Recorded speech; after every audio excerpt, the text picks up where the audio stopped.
While everything is coming on, this is Bridges Live. I am Dr. Paul Dyer, and welcome to another show of Bridges Live.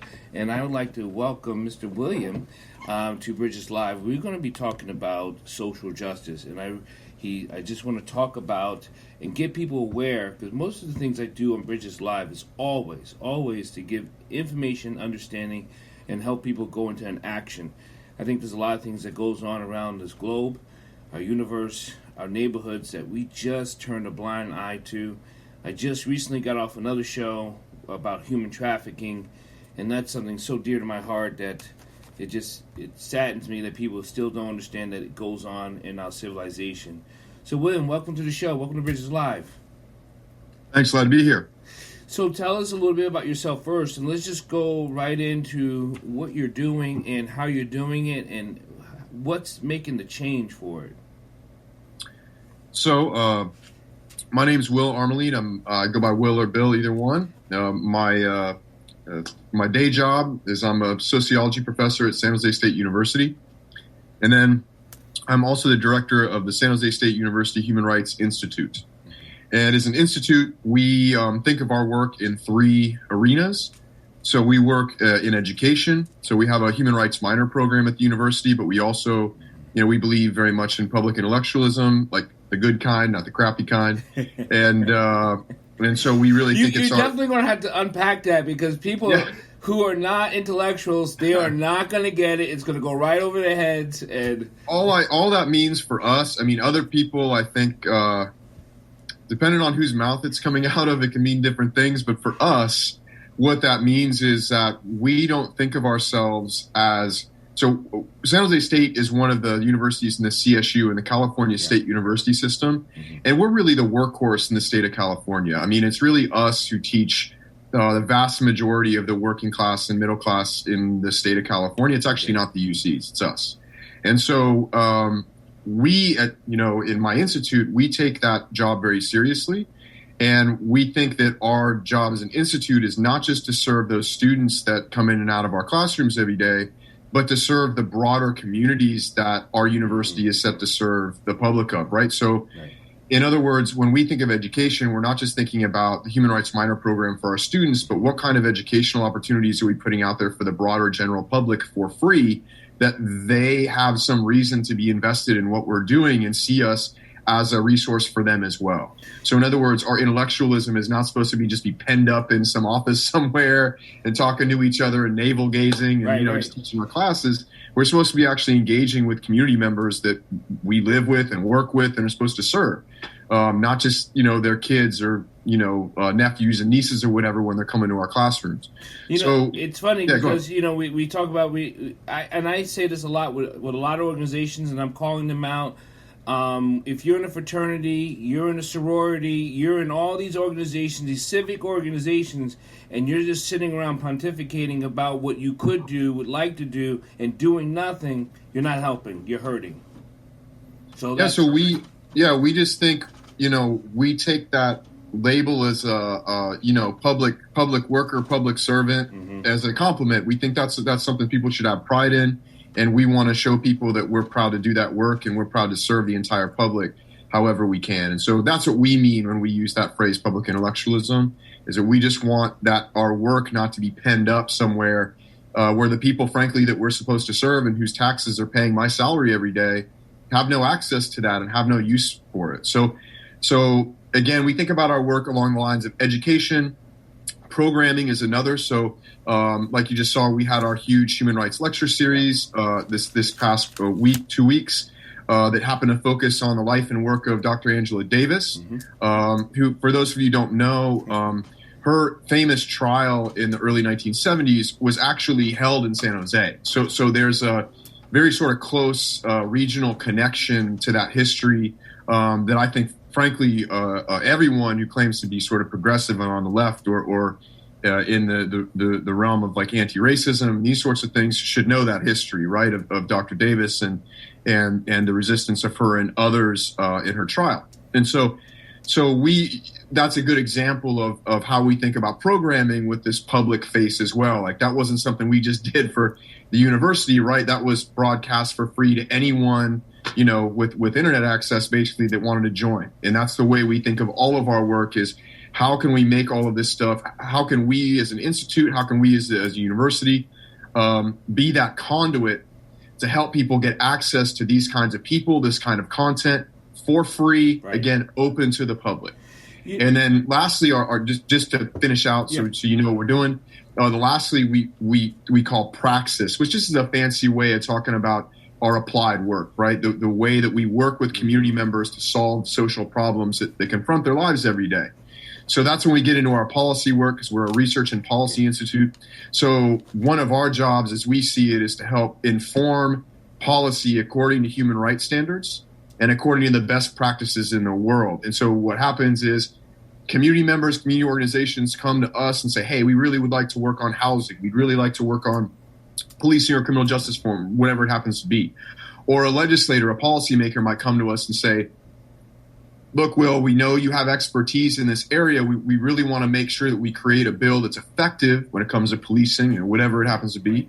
And then we'll apply our skills, again, in a very public way so that everyone gets the benefit of what we're paid to do. And we try our hardest to inform that stuff and get it as good as we can help make it. And between those three things, we stay pretty busy. I hope so. And we're just trying to do our job, I hope we actually get put out of work is what our goal is. Yeah, that'd be nice. Yeah, less to do would be cool. Yep. Couple things. As a teacher, as you're doing this on a constant daily basis, I want to talk to. It's like I always say. It's easy to talk to the choir and the people who come in, but we have to reach the people who are just not getting it. And that it's like it's on my big whiteboard here. It's like, how do we reach that? I put, how do you reach that with a question mark? Because, like I said, I just came off this human trafficking thing, and people who know it, people who don't. So what are some of those things you can suggest how to reach that question mark of people just like they're just not getting it? Well, it's a tough question, as you know. It is. Right? There's no. I'm not gonna gas myself up and pretend like I have the universal answer to it, But we have some ways that we, as a team, try and work with that. Okay. So I have a great example. It's an actual example from our event. So we had, it was very positive. Lots of people are participating, but then you have folks either in the chat or in discussion who are either resisting, pushing back on certain things politically, certain things theoretically, and this kind of a thing we welcome, right? So we are, in that sense, we are civil libertarians, right? We do believe in open, honest discourse and intellectual debate, and even not so intellectual debate, right? I mean, that's just like rah rah rah. I mean, like within certain bounds, like sometimes that's what needs to happen. Now that said, we do really think that there are some limits to that, right? So we are not folks that confuse, for example, free speech arguments with fascism. We don't welcome fascism in our debates and under any circumstance. So, I sometimes I think breaking it down to the third grade level, because I see people when they use the different words of fascism, communism, and all these other isms, and I don't think they've really looked at the word or understood the word. Do you find that to be true also?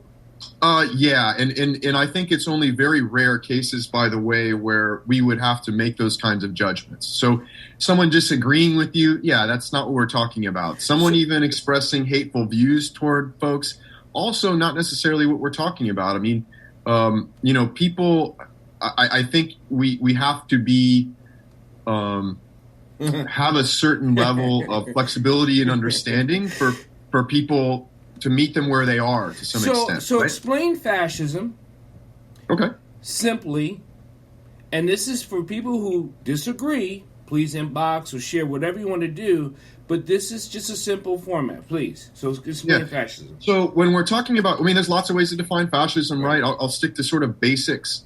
When we're talking about fascism, there's a number of ways that it can sort of manifest itself, right? But the central thing to understand is that fascism has a history of getting its normalcy, in achieving its normalcy through parading as free speech, Correct. through parading as, well, we're actually just here to debate you on a particular issue or question. And the problem is that some of the fundamental tenets of fascism are to remove, in fact, all of the rights to speech and debate, completely. And for some of us in our families, our literal biological existence. And so what many people think, so I'm going to push back on a lot of definitions of fascism here just so people understand it from a social scientific perspective. Fascism isn't always necessarily with the trappings of white supremacy, American style. Correct. Right? So certainly there are forms of fascism that have sort of matched that paradigm, right? We can see that coming out of, certain organizations in the United States that are deeply white supremacist, going all the way back to the Confederate South and other sorts of political entities that have been with us for some time. We also have the obvious examples of the Nazi regime and the Italian fascists and these who had a very similar sort of notion of a master race and this sort of racial ethno-nationalism, right? But the thing is fascism can come a lot of other forms. So let's recall we have Latin American flavors of fascism, right? I.e. Pinochet, these sorts of folks. And they had a flavor of this in their deep sort of oppression of indigenous populations and formerly enslaved populations in Latin America, but it would be a slightly different kind of discourse than the white supremacy of the United States. Similarly, you can look at folks like India's Modi, right, who is still very clearly a fascist, right? I mean, like they actually are in partnership with one of the oldest, like, open fascist parties on earth, right? India has one of these. So, but as you know, that's not a white supremacist regime. No. Obviously, it's an ethno-nationalism, right? So, I just want to say that because I think people misunderstand fascism as this single milieu. The pushback I have is I don't think they misunderstand. I think they're just misread. Perhaps. And what I mean by misread, I think they miss reading. Because once you read it, it's pretty much right there in print, exactly what it means. So misread, I don't think people are reading. So I think they use it from these sound bites that people are trying to get them to curve towards an idea. Yeah. And I think Paul, the best way to understand, and I'm speaking for myself here, in terms of, please. Because I want the audience to understand is my general stance, certainly our stance as an institute, is we are absolutely civil libertarians. There are very, very, very, very, very few instances where we are going to argue for any kind of censorship or any kind of curbing of that. We do not fear engagement. We don't fear debate. We don't fear genuine intellectual debate of ideas and perspectives, and it can be heated and it can be heartfelt and it can be all those things. But I don't like to do this too much because I don't want to sort of murder the quote, right? But of course, I'm having a brain hemorrhage right now, I'm sure, of some sort.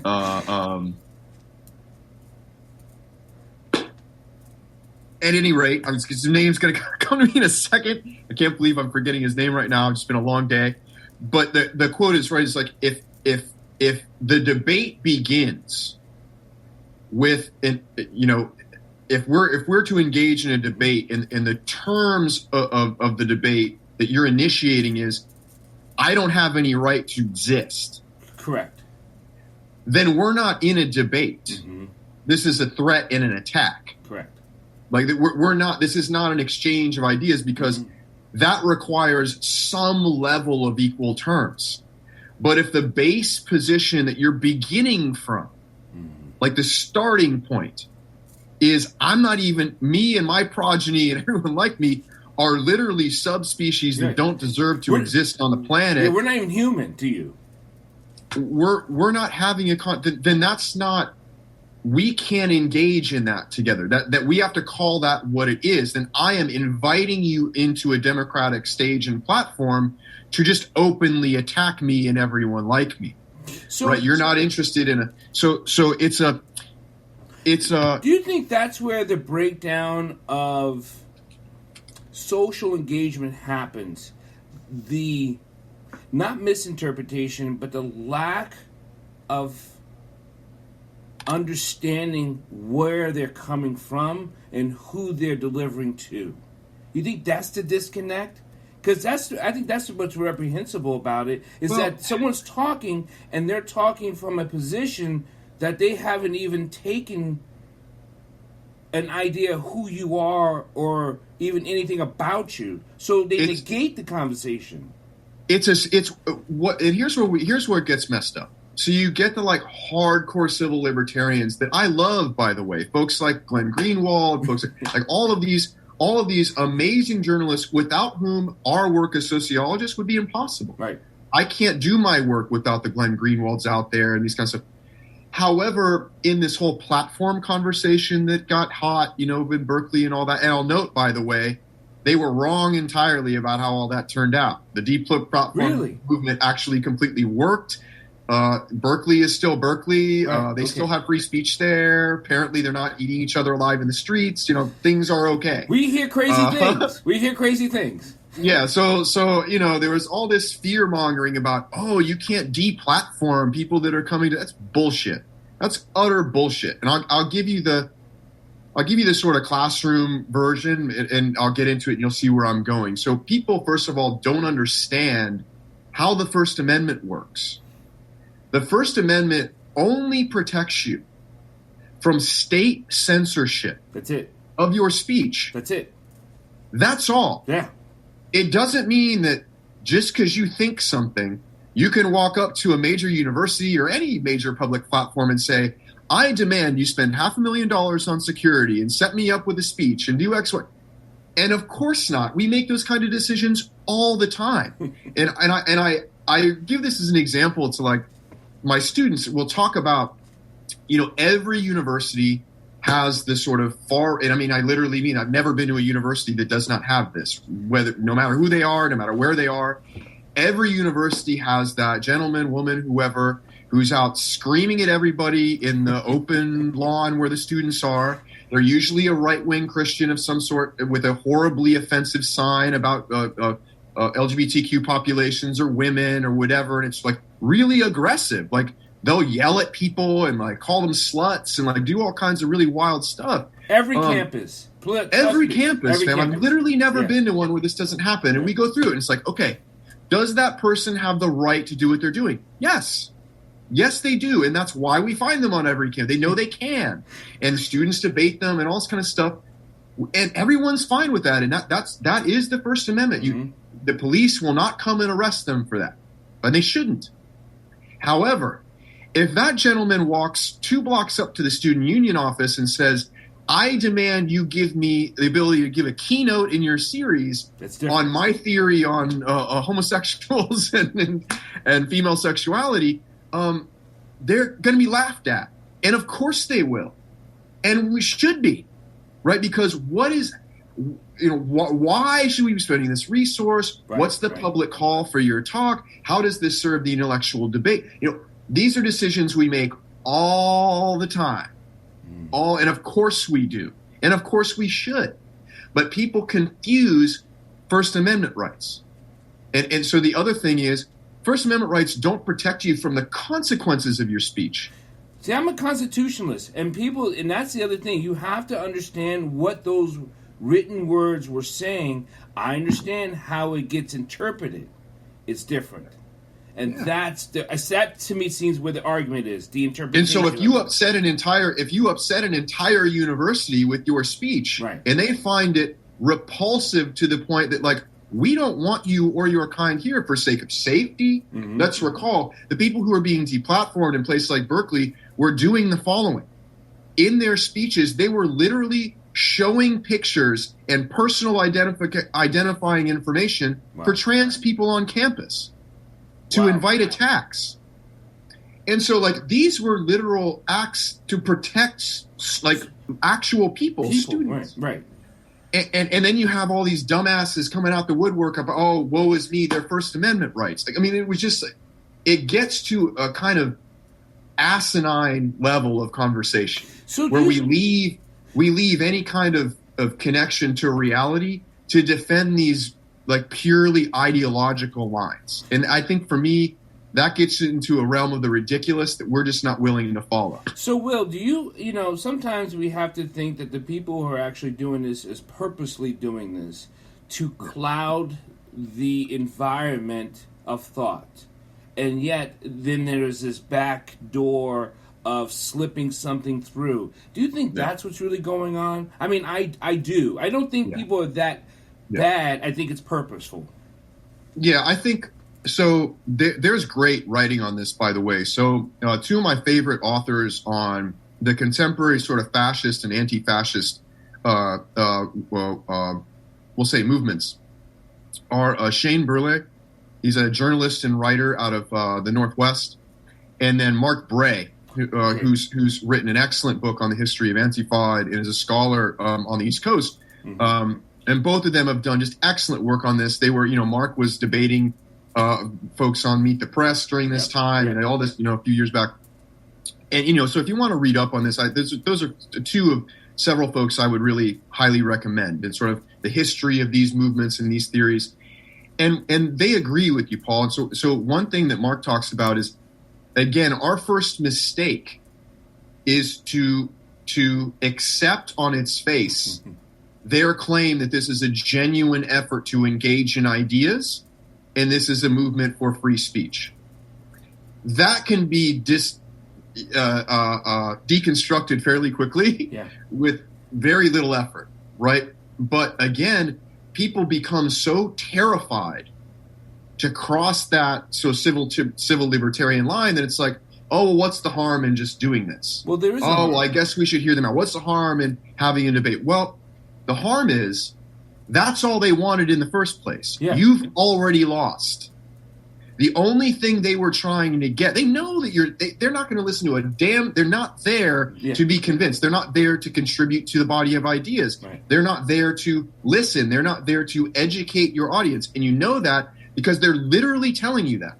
They're literally saying that out loud, right? In their beliefs, in their actions, right? In the way that they are carrying these things out. Their goal is to be made legitimate by you. By your denial. Right. They don't give a shit about the actual conversation. They know that if Berkeley allows them to give a keynote, they now appear as legitimate and normal on some level to that entire community. So, as you're teaching your students, what are some of the things, I want to get, as people watching this and listening to this, I hope they play it, whatever the hell you do it, how can you help, say, to protect their minds from this? Like, you got to hear certain words that rings out. It's almost like an abusive relationship. It's almost like you got to recognize the flags. So, like, you know what? Let's listen to this. And nope, not me. No. It's time to go. Well, I think I'm going to approach this as an educator, right? I don't want to be, I don't want this to be just my position or something like that. I don't want them to just come to this conclusion because it's something that I'm saying or whatever. I do like that you're for me, I'm such a curious person, and I've been a practicing Buddhist for like 30 years, and we have a different position of how we intake things just because of the practice in itself. But people don't read enough, study enough, and feel enough. So that makes people just react a lot. They're just reacting. Yeah. They're just bouncing off of walls like a physics experiment. Bing, bing, bing. Yeah, and I think you combat that with like I said, doing the reading and studying the history of these movements. So, and that's why I suggest the authors that I did, because they provide an actual historical context for coming to these kinds of conclusions and how we deal with these political forces in our society, right? And how that's worked out for various factions, right? So, and I don't claim, like I never would, to have like the answer on these really complicated kinds of questions, but I can tell you again, like how we're trying to deal with it. So I'm going to like instruct my students at all times, you need to always be open in a democratic society to debate, conflict, disagreement, and that all has to be done with a certain level of love and care.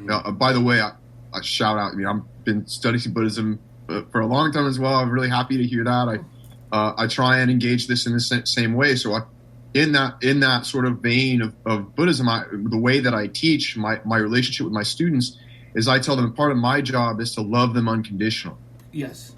Without judgment, without evaluation, without like literally part of my job is to be an adult in their life that without corruption or distraction or any ulterior motives, my only goal is for them to achieve what they want to achieve in their life and to be happy sort of, members of society, right? That I'm an adult in their life they can count on for that kind of care without consequence, care without ask in return. And before you move on, Will, I just want to put a disclaimer out there. Yes, it takes a lot of practice to have that unconditional, compassionate love without judgment. It just doesn't come overnight.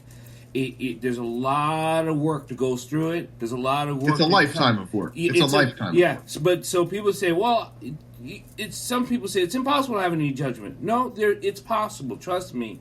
It just takes a daily, constant training of practice throughout your day. But go ahead, finish. And so I want to teach them to engage others in a similar vein, right? So when we're trying to, if we are in a democratic society, or at least if we're trying to create one out of what we've got, right? That's an actual literal skill that we have to develop and be able to use in the world. Is how do we work with those that we may not and likely will not agree on all things, right, but still be able to be a caring, loving community with one another, where we can count on each other, for example, when there's a pandemic, for example, or other kinds of crises, and we can have the kinds of society and communities and neighborhoods and schools and these kinds of things that we all want to live in, right? Where, everyone is relatively well supported, everyone's free to live their life, these sorts of things. And so I really want to teach them that. And the way that you engage in those kinds of things are with respect, compassion, care. But it also means that you also need to be responsible intellectual. And then if you have a position, it needs to be grounded in mutually observable evidence. So that's a genuine debate and conversation where it's not personal attack. You can look together at what's in front of us to figure out. And that's the key word. And that is the basis of the debate. And you said it. Once we get into that other evidence. stuff, you said it. Observable evidence. Yeah. That's like a big underline, like on your whiteboard. Yeah, and that's not to be sort of like science fetish, no, right? It's just to say, like, you can't expect people to be able to work from your sort of like blind faith and beliefs that they don't have any access to. They may not share. They may not have any education of, right? So you have to, on some level, meet people where they are, just like you need them to do the same. And you can only do that with material or terrain that you can both engage with freely. And I think mutually observable evidence, doing things like, well, let's look at the history of these movements, for example. Let's look at that history together. Does it work to invite them into your platforms and give them that normalcy? Do you find that increases our freedom of speech in that society? Or did you find that may have had some unintended consequences for you? Right? So that is the way that I try very hard as a professor and a Buddhist to sort of conduct my life. But for my students and for all of us, it's a lifetime kind of thing. And I mean, even today I had to catch myself. I was getting all of my feels arguing with somebody. So, it's something that we're all, if we're passionate about our work, that we all have to kind of remind ourselves to, be present and to listen and to know that we have to always have that sort of feeling of love and care. And when I do, it's very rare, right? But when I do engage with someone that I feel crosses that line to where that kind of engagement really isn't possible and also is not their intention. Right. I want my students to be able to recognize it for what it is, which is a threat. They're not there to talk to you. They're there as a threat to you. And, I'm a student of Malcolm too, right? I know, like, I believe in the word enemies. Yeah. I can recognize. And when they tell you they're one, that is going to change our that's going to change our interactions. Just because I come to you with love, right, doesn't mean that's the only language I'm going to speak. I've been so privy to with my different Rinpoches, and the Dalai Lama says, so when I asked him about an enemy, and they said, so what do you think about enemy? He goes, I recognize enemies, I pray for enemies, I bless enemies, but I don't have to hang around them. Yeah, right. And it's not that you're putting them in this sort of lifetime category or something like that, but it's just part of navigating the world, where you have, people that depend on you for protection, for learning, for all kinds of other things. You have to also demonstrate their ability to defend themselves and others, and sometimes that's necessary, even when done out of love. And it should be done out of love, right? You shouldn't want to hurt people or want to have to do that. It's just so. I think you can see what I'm saying. Again, I just I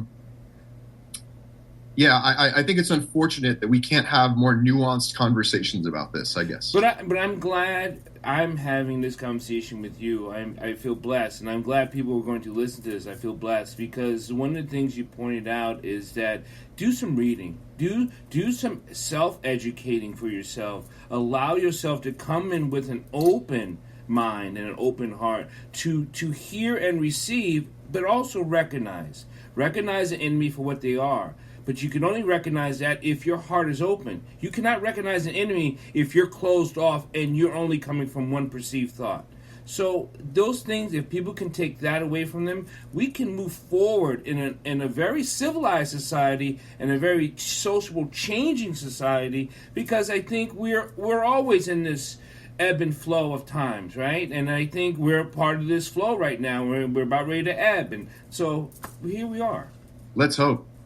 Thank you so much. Will, anything else you want to give for us, anybody to help you out with the things you're doing, to give a shout out to organizations that you need help in around the world?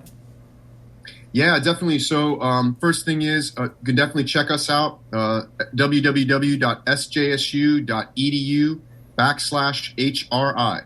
So it's just the normal SJSU website, /HRI. You can check us out. You can check out all of our work, our projects. You can get at me as well. We're always open to working with folks and doing new things. We also, the organization that we plugged in our event that we work very closely with in the Bay Area, their name is Silicon Valley Debug. They're an amazing organization of folks that are all system impacted families. So it's an organization of families that have all had folks who've either been, killed or hurt by police officers, jailed here, and put in prison here, So these are all system impacted families and community members who organize this organization, and they do all kinds of incredible work here and trainings all over the country with video defense models for folks that are being kind of railroaded into prison, giving them other methods of defense in the courtroom. We've been working with them on what we're calling Care First, Jail Last in our county to move away from jail and toward rehabilitation alternatives, similar to what's happened in LA. We're actually working with our partners in LA on that campaign, but it's just a wonderful organization that I always like to plug and get more attention to, and we're hoping that other organizations like this can continue to pop up throughout the country that are led by those who are most impacted by these institutions. I know I do a show on every Wednesday called You Be the Judge, and my partner on that show is an attorney. And we just talk about legal issues and how to navigate through the legal court system, because Maryland is the highest rate of jailing black boys in any place in the United States. what a proud thing for them to be, right? So it's a scary thought. and I also been trying to get Angela Davis on my show. I've been trying to get a hold of her for a long time, and so. But yeah, so thank you so much, and keep doing the work you're doing, keep putting it out there, and keep getting your hands dirty. By the way, my quote from earlier is from James Baldwin. I feel terrible. That's okay. How could I forget Baldwin's name? It's like it's one of those things. Like, man, of course, when I'm on a show, I'm going to forget James Baldwin's name. But he was the one who very famously said what I said earlier about, like, look, if the beginning of the debate is I'm not even allowed to exist, this is not a debate; it's a threat, and I'm going to treat it as one, right? And I think and I think if we think about who he was, yes, right, and in the time he was having to say that, yes. That should penetrate pretty quickly, yes, right? And I just try and keep that in my heart when I'm dealing with those issues. I remember what Baldwin said, and that kind of gives me some guidance there. Thank you, my brother from a different mother. Many blessings to you. I will contact you again. Thank you so much. You have a pleasant evening. Stay safe. Be careful out there. You too. It was a real pleasure. Thank you so much. Thank you, everyone, for listening to Bridges Live. You can always contact me here, Bridges Live. Inbox me about anything you want to know or anything you want to have a conversation about, because this is about information, exercising your education, and making a change in this world. We can only do this if we do it together. Thank you so much.